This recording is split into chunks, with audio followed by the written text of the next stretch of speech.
glad that you are joining me today. This week in our habitat learning, we are exploring the wetland habitat. So I was trying to think of cool animals that live in wetland habitats, and one of my favorite animals that live in wetland habitats are otters. I love to watch the otters play. Now, I've really only seen otters at the zoo, but I love them. Now, another animal that I thought was fun that lives in a wetland habitat are crawfish or crawdads. Now, I'm not going to read this book today, but we do have a couple of books here at the library about Clovis crawfish and his adventures. This one is Clovis Crawfish and the Bibimbox turtle, and these books are written by Mary Alice Fontenot. She created the character of Clovis and his friends a long time ago, but Miss Fontenot is recognized throughout the country as the children's author on Cajun culture, and she frequently speaks to children's classes and festivals promoting life and culture on the bayou. So if you're interested in that, you can check a couple of these out. But today, since we're talking about wetlands and wetlands where there's a lot of water, but there's also a lot of dirt and grass, it's a really unique living environment. We are going to read part of Otters Love to Play by Jonathan London and illustrated by Milo So. And this book is published by Candlewick Press. So here we go. Is that a beaver lodge? No. Last year, beavers made their home there, but this year, it's an otter den. Oh, I didn't know that otters could move into old beaver homes. Now, it's spring, and in a nest of moss, leaves, and grass, 3 newborn otter babies drink warm, rich milk at their mother's teats. Look at them, 1, 2, 3. At 5 weeks old, they open their eyes for the first time. They can see. Oh, you know what else does that? I know puppy dogs are like that. Their eyes are closed when they're born, and then they open up as they get older. In another month, the pup's mother lets them out of the den to play. And guess what? Otters love to play. Do you love to play? I love to play. I would like to play with some otters sometime. They leap and tumble and pounce on one another. They chew on ears and wrestle and roll. They chase and play and hug and race and play tag too. 2 pups grab the ends of a stick. It's an otter tug of war. And now that the pups' furry coats are grown in and waterproof, ooh, that'd be cool, let the swimming lessons begin. The otter's mother carries the pups by the scruff of their necks to the riverbank and drops them in. Being in the water is fun, and the otter's mother gives the pups a ride down the river on her back. Then she teaches them how to swim. She supports them to the surface, and they follow her in a single file and do what she does. Have any of y'all ever taken swimming lessons? You're kind of like an otter if you have. Within days, the otter pups gracefully spin and flip and swish like underwater acrobats. They scramble up a mudslide and slide back down to the water. Splash! And they do it again and again and again.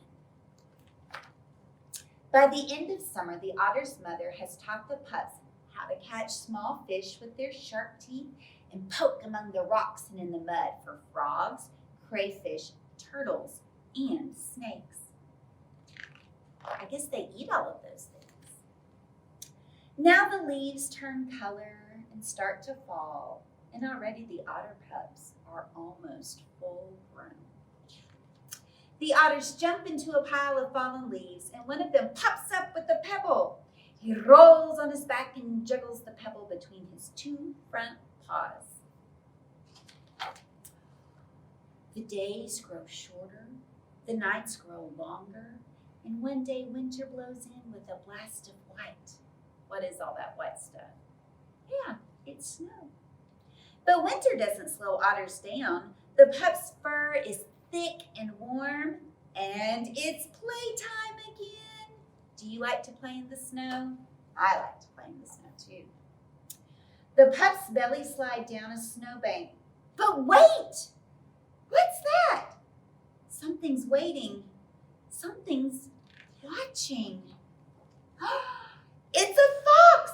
The otter's mother screams, hunches up, slides across the snow with a terrible growl, and scares the fox away. Throughout the winter, the otter family snuggles in a ball of fur in the den. And when they are hungry, they dive in icy water for fish. And after winter, when spring comes again, the year-old pups emerge from the den and speed down the mudslide. Swish! Why? Because otters love to play. And that's the end. And this is another book that I really like that has the basic text like we just read, but it does have more factual and in-depth information about otters. There's even an index here at the back and some more information about otters back here too. So that's the end of Otters Love to Play. And now let's see what we're going to build today. Okay, so one thing that you're probably going to need to get if you're doing this at home is a paintbrush. A paintbrush is not in your packet, but let's see what is in our packet. We are going to make cotton cattail nests. So cattails are a kind of plant that grow frequently in wetland areas. They have tails that remind people of cats. And a lot of times birds like to pull the long grasses and things from the marshlands, from the wetlands, and make nests there. So we've got some things in our bag. We've got a little bit of Spanish moss, which we'll use to help make our nest. And if you have any old little sticks or dried up grasses or leaves at home, those are also really good for making a nest. We've got a little ball of air dry clay. We've got some blue paint because our nest needs some eggs. We're going to paint them blue, and we've got some cotton balls. So first things first, I think we should make our eggs. So I'm going to pull out this little ball of air dry clay, and I'm going to attempt to make 3 eggs. So I'm going to divide this into 3 pieces. And let's see. I'm going to start off by trying to make balls, and then I'll try to make them into more oval egg shapes. Hey, that's not too bad.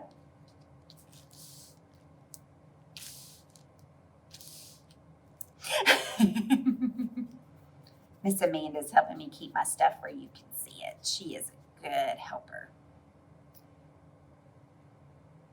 Okay, there's egg number 2. And I guess if you have leftover clay, you can make even more eggs.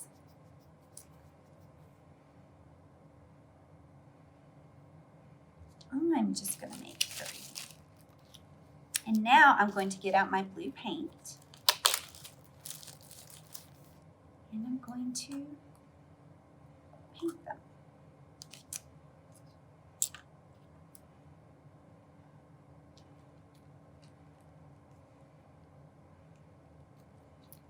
Now at home, you could let your eggs dry first and then paint them, or I guess you could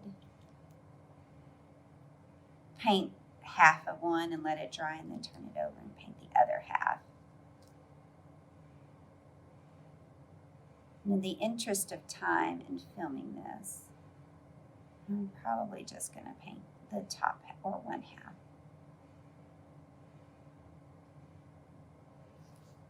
I'm going to set it right there.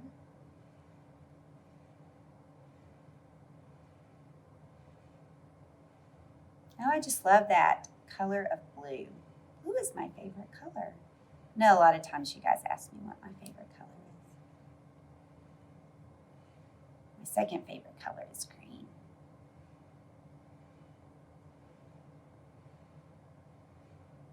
If you were a bird and laid eggs, what color do you think your eggshells would be? Have you ever seen the chicken eggs that are like blue and brown and green? They're so pretty. And emu eggs are so pretty too. Okay, that's good enough for right now. So I'm going to set that over here and let them dry a little bit. Just gonna wipe the paint off my fingers. So this would be a good activity to have maybe some newspaper or plastic down that can get messy. So I'm gonna pull out my Spanish moss here. Oh yeah. This will be good nest making stuff. And now I'm gonna pull out a cotton ball. And just put it kind of here in the center of my nest.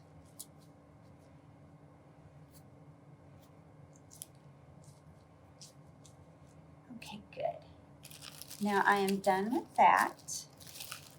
And I think I'm gonna use the rest of my air dry clay to kind of help make a bottom for my nest here. Make it,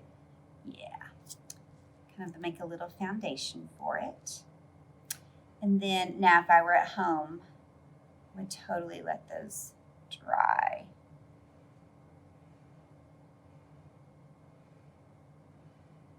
But here we go. There is, here is my cotton cattail bird's nest. Thanks for making a cotton cattail bird's nest with me today. I got a little messy. If you got messy too, don't forget to go and wash your hands before you touch anything. I'll see you next time.